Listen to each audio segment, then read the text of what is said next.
Я Садвака Саваклара Бекужиевна, ученица, а в последующие годы коллега Василия Емельяновича Шалабаева. Я пришла в школу Тагильскую среднюю в 9-10 класс, и все эти годы я помню его человека внимательного, чуткого. Он был нам всем как отец родной, но умел как похвалить, так и пожурить, требовал с нас по всей строгости. Что Василий Емельянович умел заботиться о всех. Например, это в 70-е годы мы, периферийные 8 человек из других совхозов района, имели проездные билеты как на автобус, так и на поезд. Не это ли забота? Праздники, какие мы организовывали, а класс у нас был очень активный, тоже поддерживались с его одобрения.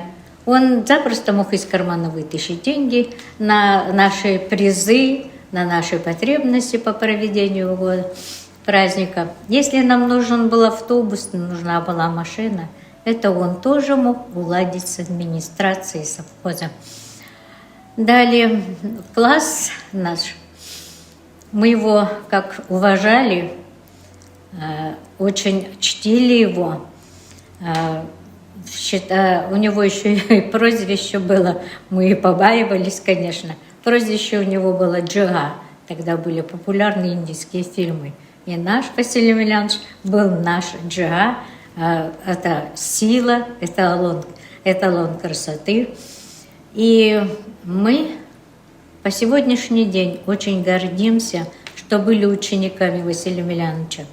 Из 22 выпускников 1970 года полкласса пошли в получили педагогическое образование и более 30-40 лет проработали по выбранной профессии.